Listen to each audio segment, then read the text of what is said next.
Story. Billy Bob gave a grunt as he left the range of the last human FTL music station in this sector. Reaching out, he stabbed the entertainment console with a finger to turn off that damn Xeno shit before it gave him a headache. None of that click-clack bullshit for him. Hurt his ears. Thinking it over, he turned his entertainment console over to his private collection. Round, round, I get around, he grinned as the Beach Boys filled his cockpit. Real human music is what this was. Back when times were simple and they only had to worry about nukes and commies. He had a whole collection of pre-contact music that he liked to play on his long-haul routes. Most Xenos hauled cargo in massive ships with crews of around 50. They needed the companionship and security of traveling in bigger groups. Plus, they needed someone to grow food, tend to the sick, and sing songs, all that sort of thing. They tended to freak out if they didn't have someone to fill each job position. But humans... well, humans didn't mind strapping themselves to a giant rocket and firing off with a more mid-sized cargo bay all on their own. Being alone didn't scare humans as much as it did all those Xenos. Plus, it was damn good money being the only ones to take the extra long routes out to the isolated colonies that didn't need a whole atlas worth of cargo. The Xenos had some sort of fancy title for this sort of position, but Billy Bob knew just what he was. All humans called this sort of job the same thing. It was a job as old as internal combustion, just now in space. He was Billy Bob Space Trucker.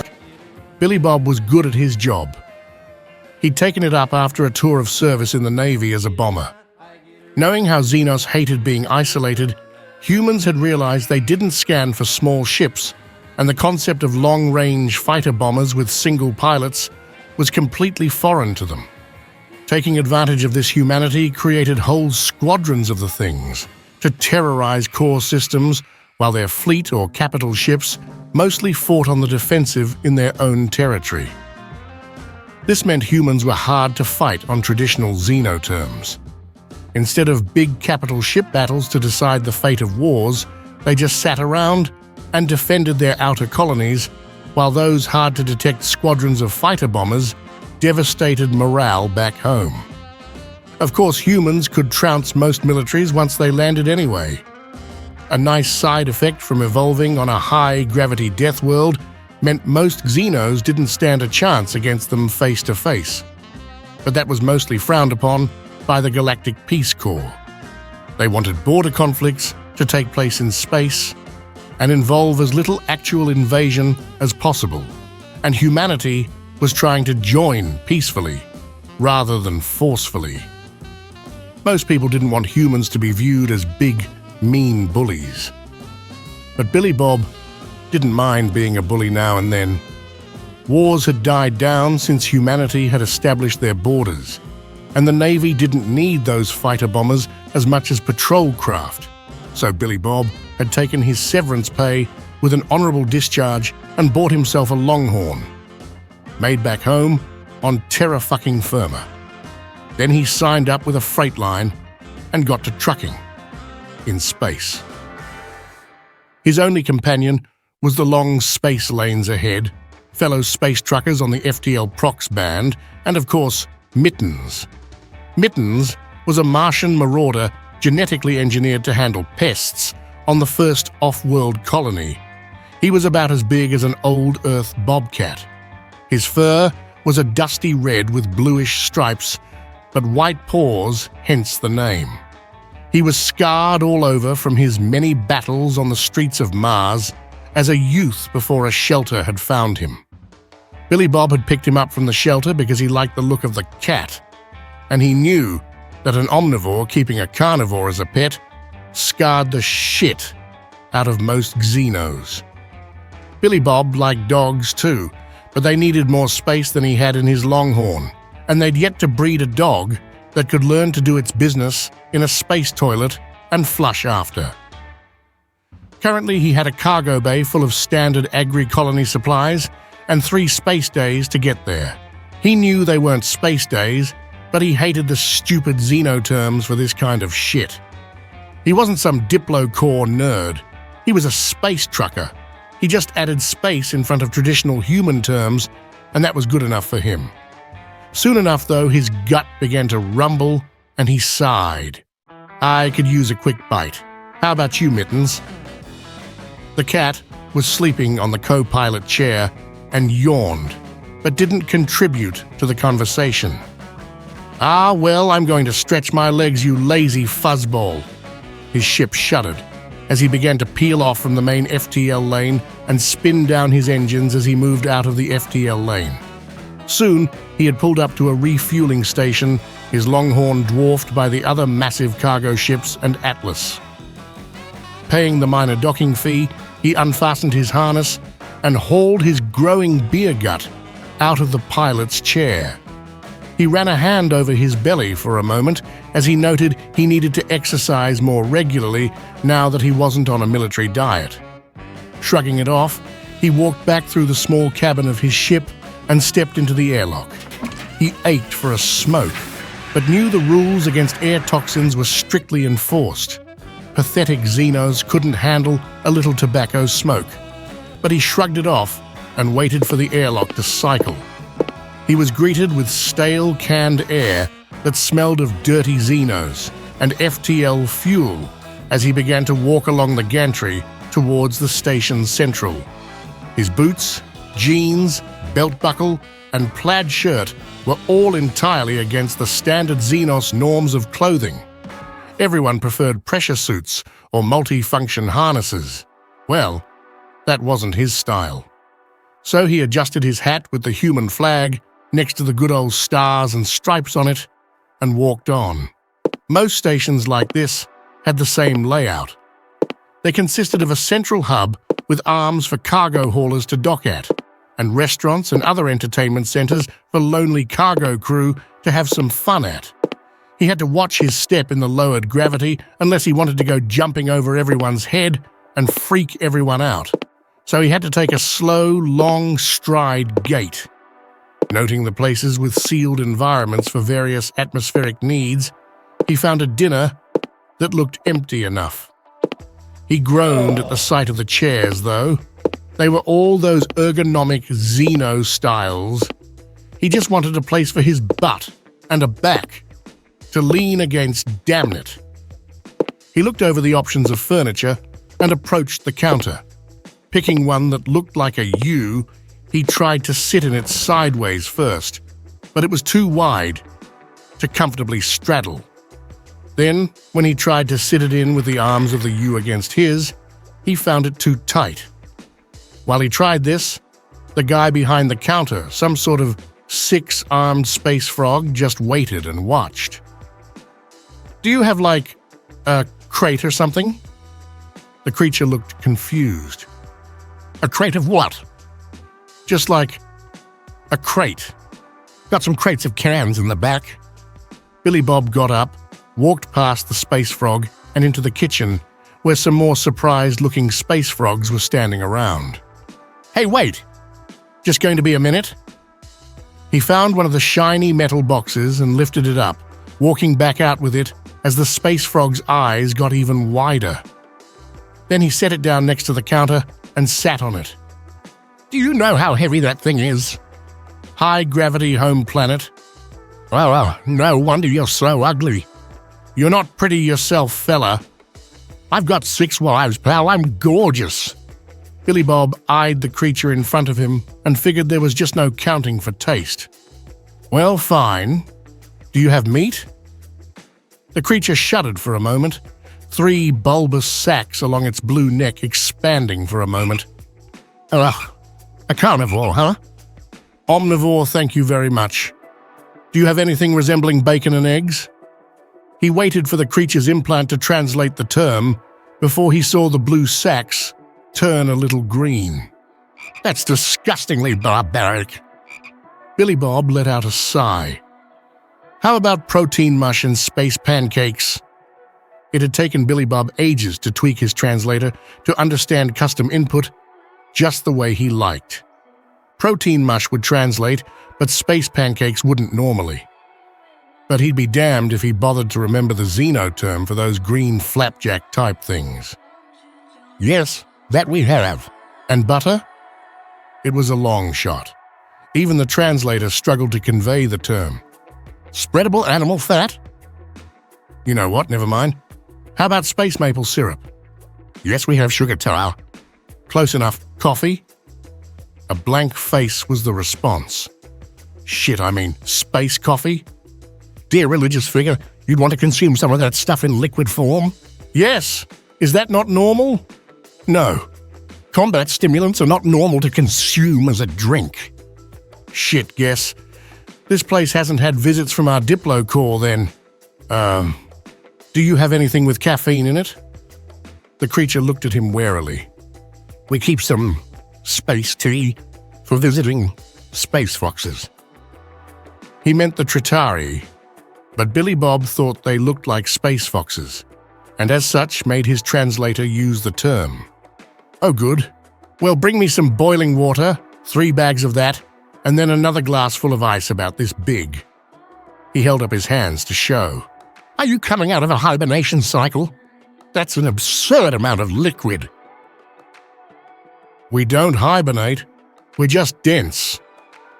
The frog muttered something about the accuracy of the statement, then spoke up. Look, do you have the currency to pay for this? Yeah. He pulled a bill out of his pocket and slapped it on the table. What's that? Billy Bob looked down at First World President Schwarzenegger's face. Sorry, wrong currency. He tucked the bill back into a pocket and instead pulled out a small black box. Galactic trade cubes work here, right? They work everywhere. So I hear. The frog touched the box to let it connect with his implant, and after a soft beep from the machine, set about making Billy Bob his food. Once the frog carefully brought over a pot of boiling water, while using a thermal glove, Billy Bob quickly dumped the 3 bags of weak-ass space tea into it and began to brew something close to green tea. Protein mush and space pancakes weren't all that bad. In reality, protein mush was very similar to scrambled eggs, just in need of a load of salt and pepper, which no one kept in large quantities. Soon enough, the frog came back with a plate of protein mush and space pancakes, green flapjacks covered in that caramel like sugar tar, which wasn't really a bad name. But he still preferred space maple syrup. He reached down to the holster on his belt, pulling free a bottle of real Mexican pepper sauce, and poured some on the mush. When the frog squinted and leaned in, he held up a hand. Whoa there, pal. That stuff has capsaicin in it. The frog backed up, looking horrified. You consume chemical weapons? Just for flavor. The frog decided to move down the counter and clean a section of it far away from Billy Bob. He ate in peace, pouring some of the brewed tea into the glass of ice to cool it down and drink as iced tea. The place was quiet, which suited him just fine. But soon, there was another guest. Billy Bob looked over at it, slipped easily into one of the ergonomic Xeno chairs. It was fairly tall, about a half-foot over his head. He refused to use metric, even in space. Fairly slim, but not outrageously so, it was wearing some sort of black cloak and what looked like a survival suit beneath it. It was a bipedal humanoid, but sported 4 long arms instead of 2. Its face was shrouded in the hood of the cloak, all mysterious-like. The frog seemed extra cautious with this visitor, perhaps because 2 unusual clients at once didn't bode well to him. They had a quiet conversation, ending with the frog looking down the way at Billy Bob. The figured waited for the frog to bring it a small glass of fruit drink. Make that space fruit drink, and then rose from the seat, seeming to drift rather than walk towards Billy Bob. It took a seat next to him as he ate. "You come from a death world?" The voice purred out, all light and airy. He liked her already. Of course he couldn't be sure it was a female, but the voice and figure seemed feminine to him, so why not? Sure do. What classification? I'm told the galactic standards are grade 5 water, oxygen standard, super heavy gravity, and class 8 hostility. The figure leaned back at that. Class 8 hostility and super heavy? Yep. He took a bite of his eggs. Mush. What rank are you on your ship? That made him curious. Captain. No support crew with you? No support crew. I own, fly, and fix the ship on my own. That usually surprised most Xenos, and this one seemed a little surprised as well since it was quiet.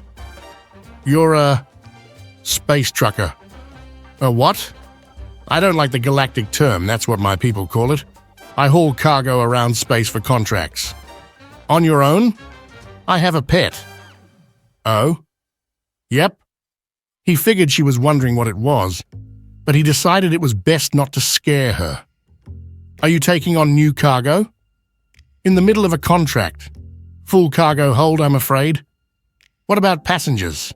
I've got a 2-person cabin, so no, I don't have the facilities to transport 20 or 30 of your kind. I'm alone. That actually caught him by surprise. Almost all civilized spacefaring species had been prey on their home planets. They needed company and familiar beings nearby, or they'd start to freak out. That was the very reason humans developed their fighter bomber strategy. From what they'd seen, the concept of frontiersmen and wandering explorers and space truckers was foreign to them. Solitude terrified them, and then generally drove them insane. Looks like the diplomatic corps had missed a species. What gravity are you okay with? Galactic standard. Sleep cycles? Eating? 3 space hours of sleep for every 6 space hours active. Light standard omnivore. Cat naps and snacks, eh? I don't know what that means. Never mind. Where do you need to go, and when? I need to reach Galactic Capital Planet before the end of the space month. That's a hell of a way to go. My species isn't even a member species yet. I'm not sure they'd let me go that far. I have diplomatic connections. Well, I don't know, it seems like more effort than it's worth. The figure looked ready to go on when he heard the frog gasp as some more figures entered the room. Billy Bob looked over and arched a brow. These he was going to call giant, horrible space crab bugs. They had 6 lower legs, 2 upper arms, and 2 twitching mandibles along a pointed 4-eyed face with antennae. It was covered in some sort of jagged purple-black exoskeleton and looked to be dripping space goo. Each had some sort of large, high-powered-looking weapon in their claw-like upper arms, and a targeting computer over 2 of their eyes. Humans, so far, were unique in the universe for their ability to compute depth and speed in their heads. Something as simple as playing catch was nearly impossible for species without computer assistance. The Spectre Lady moved behind him, and he realized he was being dragged into something he didn't understand. He didn't like that. You! They skittered forward and fanned out. 6 of them took up most area across the dinner, between him and the door. When the creature spoke, the mandibles had to part from the face to expose some flesh beneath. Billy Bob froze as he saw the hole the creature was speaking out of. It looked like an asshole. He worked hard to keep his face straight and not burst out laughing as he quickly set his translator to refer to these creatures by some custom inputs. Puny, ugly creature, I am Captain Asshole of the Ash-Face Empire. You must tread carefully or face the wrath of all Ash-Faces. The one behind you is our mortal enemy. You, my translator, is telling me you are showing mirth and amusement? The creature said the last bit with confusion as Billy Bob was laughing. It jabbed the weapon in his face. Stop that. You will rue the day you mock, Captain Asshole. I'm sorry. Your translator isn't, set to my species properly. This is fear and terror. Really. It paused, unsure now. Hand over the diplomat. Look, I really hate to get dragged into shit I don't understand. My species is very new to the galactic political scene, so I don't see why this is my business anyway. He didn't like these creatures, but getting humanity into a war they didn't know about wouldn't be good for him on a personal level. Then the lady behind him whispered, "I'll transfer 10 billion galactic credits to your personal account if you help me." He always wanted to be a hero.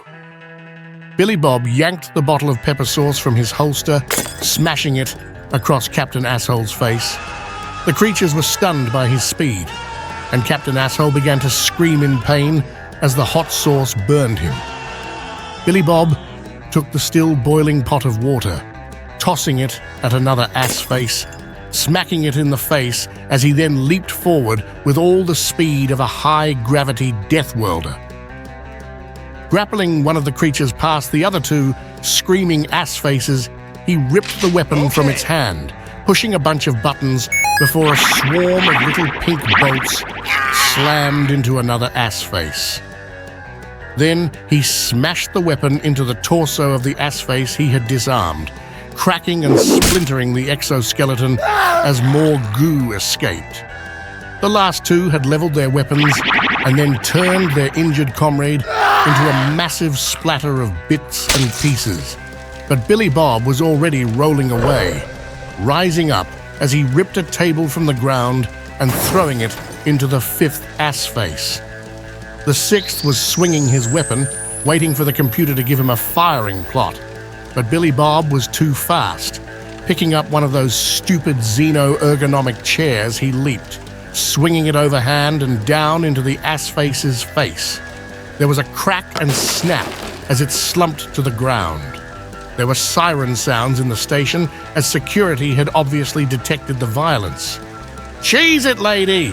I ain't gonna space jail!" "What does that mean?" "Run for it! My ship is this way!" He began to take long hops, sailing over the heads of other startled and frightened creatures running every which way. He turned to see how long he'd have to wait for her, but to his surprise, the creature had spread her arms wide, the cloak flapping back to reveal a set of feathery wings, with gossamer dragonfly-like webs between her long arms. She was literally flying. Well, shit. This is going to be an interesting haul. So began another chapter in the adventures of Billy Bob, Space Trucker.